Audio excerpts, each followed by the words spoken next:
Ale ulen autte tuni hunin pasien poina to chidam ludama yum na chet te mangpan ang puya tunia mi YouTube tung to na hai lo le online sermon tung to na hundam na ding agin na poimo na dan le hundam na chingin na chi thu pi jang the a gen the diaคุณพาเปียประเสริฐตัวกิปาถือกับยานมาสาฮีอีไลเสียงถูกซิมเดเลสามลาเตนัมเบลลีนาตางานะตีตันนากิถอยนาลานุนเลนมังปามัวงุนตัดเสียงอินนาเซปเต X มุงซ้อมเลยกุตังซ้อมทุมากิปาดซ้อมทุมเล่นนี่ละตันถึงแก่ใบตัวเล่อมาเตอหิงอุยดอาอุเตคนนมากรมนาดิงบางเฮกบอลดิงอจิเฮตัวจินอมาอุนมังป้าเยซูคริสต์กิงตายนตัวจินหุนดามินนาอุมดิงเฮนังเล่นอินกวนปีเตโตอจิวเฮตัวจินอมาอุนอามากุงะเลอินโจเสเตกุงะมังปาทูเตอเกนตาวฮีปฐุมนาดิงินเฮบรายมุงซ้อมเลขันนาต่างขรากิปดินต่างทุมนตันกินนาเป็นกินเอ็มนาสิลเตเทเจียนนาสิลมูโลเตเทเจียนนาฮีตั้มกินนาเจียนะฮีนิดังลายาอุปเทนพัดอันนโลกินนาเจียเลยตุงเตปเสียนทูอาเลบขอมฮีอาอากิมุเทสิลเตจงอากิลังเทสิลเตอาเซียมอาฮีจีเทวฮีบางว่าปเสียนินอาทูอากอลจอสาหิมาลจงตัวนี้เอ้ยตมีอ่างไอตัวแต่ดิ้งินอาไทยนกอลจอสาแหละอะไรตัวนี้ยินนาฮีหุ่นดำนาอิตันนาดีงาอป่วยหมอดานกังเกนวูดาเทคำขมินปอเลสิลาเตฟิลิปปินส์งกุละอตางวาตัวจีนทุ่มนาเตนยาหัดตัวเต้นจงอันนั้นทุ่มเปียวไงดีงาอังุมไลเต้นทักดินหัวกดเตจาบิเตหิงกีหงินจานเก็บให้ตัดเชียงินเจลตังเตเจ้าเสียปอดให้ดีงาอังุมตัดเชียงุมทักดินเจลงาปาอังขังโลวาตันจินเทนะก็จีนี้เฮียเจลตังตึงปอดได้เลยแกได้เห็นมันนุ่มโลหิจ่ามาเลยมาเต็มตากิดอลลมไม่ดีงามูเชียงินตอลตาปอลินอาคามาขอลินกระบอนินก็นั่นแหละฮีขัดจงปอโลก็ฮิวเจียอาเกนเชนล้ำดังภาษาบาตายาปูเตียวหุ่นดมากรมนาดิงอินบางเฮกบอลดิงจีนฮิอาวดงตายตัวจีนมาอุนมังป้าเยซูนักินตาโรเลนักินตาเลนังเล่นคนปีเตหุ่นดำนาฮิดิงฮีจีนฮิอันน่ะดองตายตมิทัวกิปดินตัวนินยิงตัวตั้มตันอีกิโดนเอาหินกันไงตัวคุณดำนาตันนาดีงาบางให้ขัดบอลดิ้งเสพดิ้งให้โลเลยบางเอขราโลเขียดดิ้งาไงตัวนาฮิมีเตลาตัวนี้เจียงตันจงเอาดิ้งกันไงตัวหินนั่นละจงตัวนินผู้มีฮิโลฮิจิเฮอีแกนลังโนมาเขียนขัดเตบังอินอามาหัดตัวปอลบังอาโลเตบังวันกำไกโลดีงาไงนะเตบังไอโลเลอามาไม่ปัสยันตาเลยตุงอาดานากิงายาว่าเยซูคริสต์ตุงตอนาหุนดำนาฮีลำบังเทลวาลุงมวงตั้มตะเตบังฮีตัวนินดาวอิสาตัวนินเขาเวลาหัดตัวจินิโอมาไอที่ซาบังอินมูเทหัดตัวมาตัวเมย์แหละอุณดิโนเมชันแหละ church association tom ma khowela te hiya mu thailo hat to ma hi le mi piang tha teng jesu christ a hin na nei teng mu thailo wa ga wa hum khat hi na wa hi chi tunin thaile hoi ka sa hi to je na tom a na uma setting bol di te na bola ginum ta na asasi a hoi hi hinan leng to mi maya apole denomination makhara ban gam kai dinga ngai da ni kinai khai le kum khu kinem na di lo ang so kha ding za hoi ka sama ma mai hi to zen tunin ai lo le khen khaten inna sebzie iha pan zia e van gam kai dia makhara ki ngai to mai kha ding jong sil za ho e ai na le hat to mom siwai ka chi na hoi sem vai jong sem siwai jong ka chi na se bo jong hoi si ka chi na le jong tunia apoi mo pen hele ginna tung to na hundam na tan ding ai del modin hi again so wa hu na sep jia van gam kai di ki hitale van gam kai chiang mi tam ten jesu christa kunga o mangpa tunia hiteng khowel kadam lai ka bol zia keitanang tung ka hi cha kisiala mangpa kunga e tu lai ha mela kiler sa danu ai lo le silhoi bol danu again ding te za nga boi ka sa si achi tap mai to jen tunin hundam nai itan thina dingin eina sep poi mo masalovin van gam na lu na dinga nang na se ba van gam na lo so ma hele tunin to mi hi ta chiangin ingdi lo kharing sil za hoi ta hi van gama pol te denomination ali tunga pa denomination te dingin mulli molum lo ding hi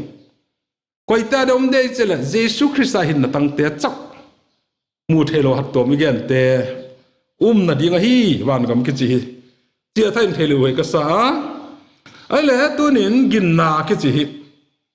apoi modan igen ut jen bangzai khat ginna tung tang gen hoi ka sa khat nain ginna chi khu thuta lungsima pom det na chi ni dictionary hen khadin na hil chen wa ai lo le ilungsima lem sa pina chi na hi chi ten jong again the hi to mi pe nai le turin hundam na dingin jesu christa si na le thokya na khumi thu ta hi keima hin na ding keima ta nga sia thokya hi chi ilung simi ngai to na zo sia poma gin ta da kinga ngam na to mi thu ta hi chi tunin ka gen no ma to bana ilai seng tho te banga hundam na dingin gin na sabam ni belief chi sang bonin athu zo dia misiam ten again oila muon ngam na sabten trust gin tan na sangin muon ngam na hi thu zo ka sa ai na ni na ki khen thei sai jong la tunin hundam hi thei na dingin belief mai hilowin muon ngam nai tunin hia chel khat ka ge oma toleng hing ho ding hi wa lo ding akeng te tong lo ding chi khakin tar jen muang ten ka to hi to ma bangin tunin hundam hi thina ding in hi e gin na le muon na hi khen thei lo hi to zen tunin bible zong gin na chi hi zale som ni lebe zale som ni wal bang awma to ban tunin mi pil mi siam mi trema pasien thagaw mi ten hi e gin na thu hi chin hi an again wa to te no khat kang sulang uda si spurgeonin hi chin again hi gin na tom no kharin gin na neu no kharin na gaw khu van gama apui lut thei ain gin na hing le hat khun van gam khu na hin khuwa a hing tun thei ai lo la hing lut sa the hi a chi ma pa je sun zo ge na gin na an kam tang chi na nei wai la ta na mol te song ki ton thei mang thei hi chi ni an ge na tami thu hi thu gen tu khana gen chiangin lam dang asawa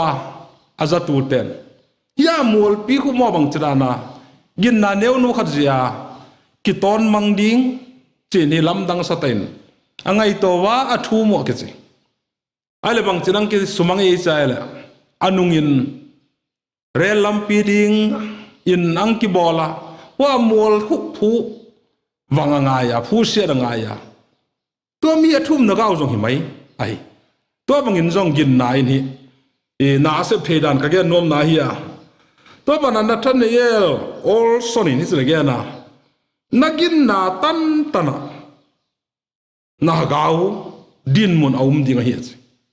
tunia Yesu Christ ai gin na tan tana ai to ni hagao din mun hi angie masa na tom kilang ding hi sin hi ge na ubana pu tal tulian kitchen khun bagane chela khan tan hoya khun thei siam na au masasia gin na masa zo hi che tun khan tan hoi gospel kichi hi thei siam na sang gin na za la hi na sem thei zo chi na na mai hi ubana walter e mayer in sira gena gin na khu kido lai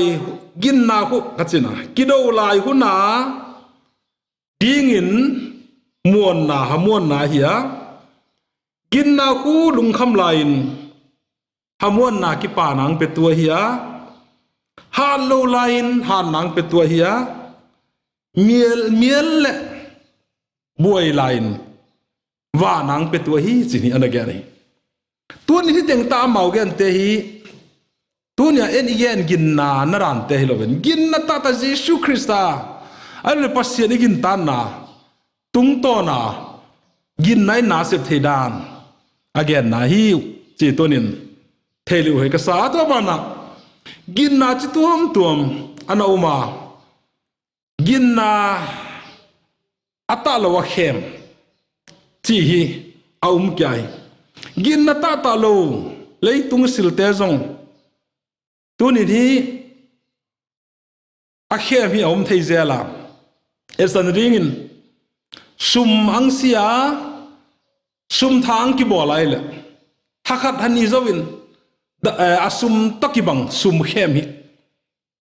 mi hoilo ten ang bol ngalwa ku minaran te ni mo thailo ata masa chi ni khovel asubuai zeloi alo le van khat atha khat ngomai le humi tha to kibangin duplicate su mai vain angum ngala to ma bangin tunin jong Christian tela hin Jesu Christa ging tat ta gin na hing ne online gin na khem ata hilo delma duplicate si to bang hi mi tam ta ki uma hi chi jong imang hilo din kadeya to mi le e mel ma pa se tan na sep na anahi ai mi khen khar ko example la Jesu na king tai chi bangin dong tale i nga chiwa u che le hundam nai de chila thailo ha wan gam na lu de thailo Jesu la king tangal wan gam lu dia la ki koilo tunin king ki dong tale Jesu na king tai chila ka king tai wan gam na lu de chila ka lu ding hi bangzin Jesu Christa ka kin tar jin adang bang mam loi kana se voi je ka ki piezo je te hi koilon hingun nam pa ka thei chet je hun nam na ka tan ke thei na lon hagawa kalung sima uma hi chi chiang ka hi chiangin to me gin na pen gin lel go lo a hi to zen gin na khema yu kha ding sil za hoi ma mai a khem alem ki chi bang ma man nam lo akimar khia rai le anei tu te mai zel lun mai ding sil gilo wol tu a hi wa hi huma na tunin huwa gin nam kia tunin ming pil na to gin na zong kia pe kan ku lain Jerusalem de kimvera Jesu Christain silam dang te bola to chin hi asilam dang bol te jen hi Jesu agin ta thu zo han bung ni tang som nia pat som ni le imu hi amau ten Jesu ko pasien ta pa hi jagin ta du hilovin silam dang a bolte je nagin ta du an hi lai zang hi to zen tunin tambang gin na hi le Jesun ba ge nei suang sile ya bu tang ke zong to zong again te na le suang sile ya bu tang ki ta le podi nga zung ha thelo de chenga nia sa chenga vul mai ding to le tunin Jesun jong silam dang namu jewa nang suyu asia tang ho na ne jewa nang suyu ai zo hi ti ni ibang gin na nei te hi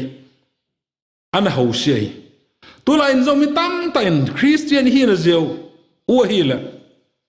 ta sa ham phan na ding nele ta mu the na ding din mun sang din the na ding ai lo la khen khat te ding bang kham thei gui thei top na ding ai lo le thil dang dang te zia a Jesu Christa pen hi non lo ben huwa akai noi te zia hi ging tu ki chi khovel hena tamma to te tunin wan gam lun na chingin na hi lo hi to ba na hin gin na si chi om kya ta lew lo ba tam khoi le doi te gin na ai doi ten zong pasien khat mai chi a thei khop lun a zawun a chitun wa ma pa Jesu Christa ko nagam hingtun na sangin mang ma hing lo sin chi phiel ni doi ten ana zawi hinale tunin doi te ban gam lut wa ko ya chingam ama loi doi te hi ban gam lut thei lo hi tunin nang le ke sa zo gin nau hat zo mai thei pasien no thei chen zo mai theu to ban hin Bible hi pasien thu ta hi chi ging ta zong om ki wa na sep te bung som ni le bu tang som ni le sagi ai dai le ndang in zong leng pa agapa ki sipain Bible thu te thu ta hi chi atheya aging ta aman ba gani tom no khat sunga hing khem hing sola Christian nang su sa somuma chini again nai ama pan Bible hi aging ta hinalong Chris ging talawi tunin jai gama mi sem mi pilte bangin Bible hi ging le lo hi lo zil te bangin Bible hi ha sim ma wa kiche adin Jesu Christa tu gen te bang hinan le zong ala le hundam pa dingun apom nom lo zion amau ten van gam ai lo agin naw gin na hing kiche thelo hi ma pa Jesu Christa le ya ang pian lain zong solam mi pilten mel sang thum vel agam lain ang suiwa Jerusalem ang tun sia boiwa Herod in sunga wa lurwa Herod zo asulung khamoi to chen Herod in dan siam te lai gel te siam pute han khoma turin Jesu Christa ya ping dia hi chin ado chengun amau ten bagen moi zol nin belem khwa tivio kum pipa achiwe ai le tunin hoi ta en talei humi ta top sawa to mi thu pen mi pelten za che ei pe khil ta hang itun lo na ding tu hita chin hi amau zong tunin he Jerusalem le belemi kilometer nga veldinga mi siam ten su de hi wa amau ten belhem namazon ba imang pa Jesu Christa hi amu wa akipam thu ige imu wa hi hinalo ya lai siam te siam putele dan siam ten hi kilometer nga a hi chi thei chen na le jong kal suan lo hi chang wa tunin amau ten mang pa Jesu amu thu gen na san adam sungin alang panwa agalin na pangwa thamlo na that tu te jong a hi le lo hi to jen tunin hi ulenaw te tunia thei na main jong pundam na hi mi pe zo lo hi to jen tunin hi igama milui le pasien misata pasuan song han sonin atugen line a thei na hi a nei a chei tunin thei na in angun dam zo sia nei na hi poi mo hi chi tunin ule naute Jesu Christ a igin na hin kumi hi lung simen theli we ka sa ba na hin gin na tale gin na hing inei ding we to zen tunin dal ma gen bangin hunnam na dingin gin ngam na kingan ngam na Southern Trust a chi we tami hele tunin English Bible ia daile hun so ta nuain authorized version in hitsin anagela ging chi sangin hi it muong chi tebang izole chi lai sing tho khen khara translation bol ten bang zo anagen wa tunin tana igen nom pen hele dalama zel nga pa in again hundama nadinga tunin hi tun again tingla hin set ngam na Reverend Dr. Pumza Tombing Pathangin alai bu bol khat kana sim kha to na hin gin na ki chi hu sen ngam achi ersan ring in mi khat kunga van leading in sol hen la adien sing tang context a zoron to context again tale kilometer somvela chi leading in mi khat sol ding in lam ki ma phata cheng in ginglel moil han hen la lei si wa te chin ginglel den ke mole ei jong ilung kham dinga ama zo alung tha ding ipiang lei ding hi ichi aile iset nga maile boy na di umlo awan ni ta chang tung le to bangin tunin Jesu hingsi na pen eiten igin tara imun ding kala lek hun dam pai chi tu ne hi iset ngam ding wa hi thildang to te theisia to zen tu ne ni efesa aje pen hundam na pen pasien sil thon pe tu na pasien sil thon pe pen tu ne nang leken isan na ding ko igin na hi imon na hi chi tu nin theile roi ka sai to ba na tu nin bang de gin ngam de chaila adam levi ten khel na bol chengom na ne ni na siding hi chi thu pi ta ale pasien penin tunia siding na hi chi pen sinon sibaute chi ni eite bangin alung sim he them tum loi chenga khelman sina khu nang le ke tunga ma hi a to chin johan bong thum chang som le kwa pasir khowela in ma ja tapa tang nei sna pe chi bangin atapa tang nei sun nang le ke ading in Calvary cross hu edena khelman sina ti again pen aposa to mi khelman sina pen jesun nang le ke tangin cross ana puai wongen tale igil lo zen mi gilo ten hing manel la tem pong pito ingong sing tunga khara sat tan ding in hinglum sa taw hen la to me lai ten mi khadin ama tang ke siwang chin hiking hing ki pumpi hen la ding khedi ama lo hen la ki sat tan tale to bang ahi tunin Jesu Christa nang le ke tanga na se to mi khutunia igin ta ding ai to mi zala helman sira Jesu na piepe nang nagin tara namona na poma keya keisile tanga se hi cha tunia nagin tara na pom chengin Jesu Christa hundam na nanga hi ngi de ule naute tudin na pom ud ken jong Jesu Christa sina hi kum sang ni wali si hin zo hi nangin tunia na pom le nanga ding hi mai min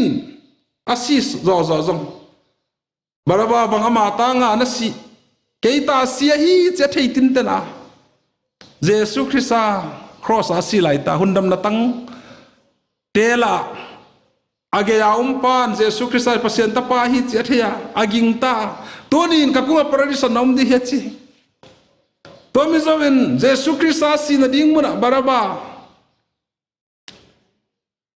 Jesu Christa tanga baraba si hi ta zen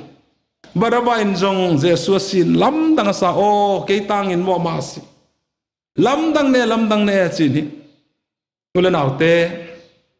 kundam na Jesus Christa tung tonin ana kitana hi thamlo in cross a aki khai lup line sinai lo hi cha teipia ana doda asisan le tui hing porin hua nang le ke gen talo adot tu pa mama hel na tanga luang hel na tanga hing por hi chi jong ilai seng thwa pa din imu the hi to zen tunin gin lel gol hi lo hi zau ding hi lo patau ding hi lo hi to bana tunin sa khorang ten jong amau ten jong gin na anei cherwa hinal jong tunia hi amau jesu Christa ging khalo hi zeun punna matan na ding lo hi tunin gin na poi mona igel lai khat ka gel nom khat om na la ya igin na jong apoi mo ma bangin igin na kinga na jong ting poi mo kya ding hi bang jatan ging ta hen la jesu Christa hi khalo ai le to a de ma sa khodang te tan chin igen te to hing ki bang ge thugen tu khari chila ge na jan kimin nasatain khosi in nauma laila pelo ton almera sunga khosi dam doi umahi atui umahi che pe ni na theya ka theya ta to chini gin na khau ta gin na hoita to don ling dam ding ka hi cha to mi almera khomulowa awamat zoda hil dam doi bung khat ta to chin adona dam pi le malai ni aboi tai ale hoi tang ge rai le hwa ge ya poison bomb na hilai sang ma poison pe avadon khata zen koi dam le mal asi lo hi tunin jong tunia jesu Christai idam na ding ihin na ding sildang ai gin nai nga da jesu sang a sildang ai gin nai nga da le to min hingun dam thelo ding hi chi tunin hi a thain thei hoi ka sa to zero naw te tunin gin na ki chi hi muan na hi chinom ka hi sa mai sima di tan na ki thoi na lanun len mang pa muangon ache to zen tunin hi imang pa jesu Christa imuan na hi ing poi mo ma hi kun da mi thein na ding in chin tunin hi igen lang no ma hi to ba na gin na hi na sep panglo se hi chin hi again kya Jacobin ale tunia gin na ki chi hi na sep to poi akizo kho ma hen thei lo mo lo hi bangzen sol ta pon ba ge ne gin na in kapeya gin na in ka kal so na che korin thon ni bung nga chang sagya to bana tunin gin na yu pa bram mang pa pasianin natapa ahing kilanin halmang tilar ba bolin chinya gena ale brahmin himaya mo mang pa chin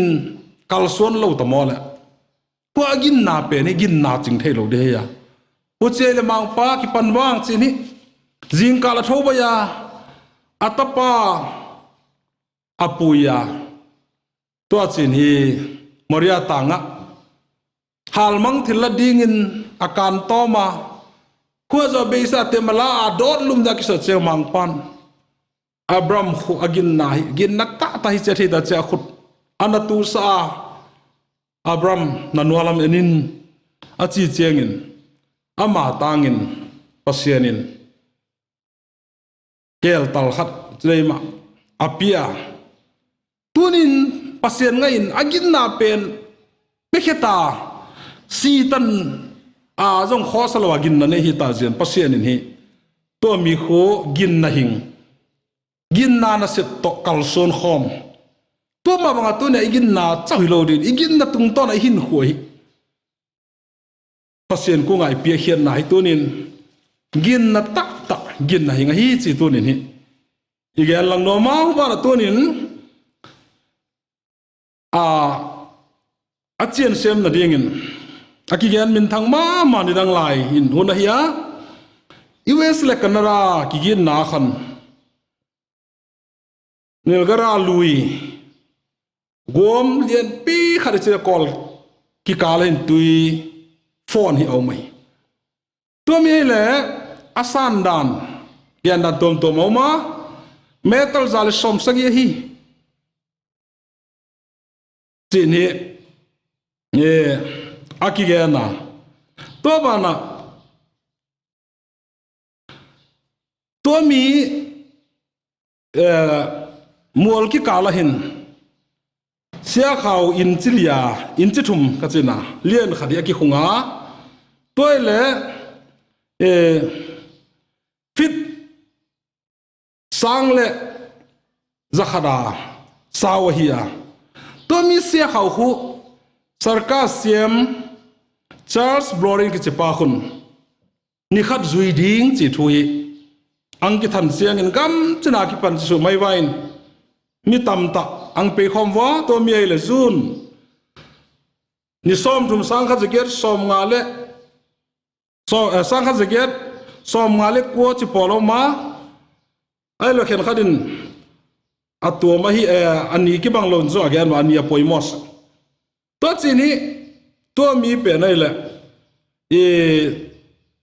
Charles Blorin zuiding in angki sata mizau sen lam na sa humi gom ki kala sia khau khadin agala hing zui kai mai di sili thelo hiya inal le zong to chin hi angki pana mi ten bang chre ing ke dei chi bang na pi ten na zau so hi inal le zong siam ta hi chen awagal kai ta humi mai bana age ate ko hin torin ken ka gal kai ta no te zong hing peun kang po ding in kang gal kai pi ding nang ging ta we chila ing a chi chiat wa ngal kai pi the ma wa te chi wa hinal le zong ai le kang po chi chiang in pui the le belai jang chin koi ma u loi to mi lai tai ni a manager pa kunga hin pu nang hing poleng kangal kai pi thei de achi chengin a manager pa hi le club aya ing achi mai hing tongole achi hing chini anung zanga atuanga la ale to chini angki potawa ai le hutai ni bangai khat wa ayal tu khen khadin again naw hin asia khau te jong alaya khat trema hing tap tamai naw chengin hi zaw hoi din mona hi ang ding tawa to na hin to blodin na pu ka pu idin mun hi ha sa ta hi ta jian lung se ta ke ta sa ki hei dan dan nang na ki hei ding to bang hi lawai le nang na ki so hi kha ke ka ki so hi kha le in ai si ding hi chi ni again na to chira pun jang thumang tain to blodin ta sa kalson dan na o lo din ang kalsona to chin all some tain atop ni angal kai thi wa hi to ma bangin tunin hi gin nai chi imang pa Jesu Krista kingan na imang pa Jesu Krista mon na hiya to example again tale to mi lai khu lai hiya hi mi so ka ya oi tan peking ki bol he la America ma tui so gian noya a kot he lo dingin koi taleng hiya atunga Bible zia hi mi lai neo no khat pe ni mang lo ding hi mi kal son hai tung mai ding hi to ma ma tu na ikin na hi Jesu Christ ai nga na hi le aman hi le tung gen ta long wan gam tan pha jong tunin hi tingal kai pi ma ding hi huzen tu ni mang pa Jesu Christ a khu na len hun dam pa dingin pomin la to sinama lalle thune ya na po ma na ki ngan nga ma ka ki ngan nga ma hi le tunin ki khovel hasan na boy na te si na te tu ni gam boy na te bang hi ken chuka ha gen nom set sia I thei sa hi zen I zau pe no hi izong le ama to I kalson khomai le tunin igin na tung tonin ama igin tan na in tunin leitung hasan na zo sia ki parang hundam dinga I hagaw nungon jong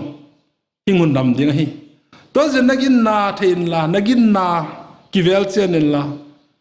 imang pa Jesu Christa ki nga in toile hundamin na dinga hi mang pan thu ibona ding gol jot che sa ta hen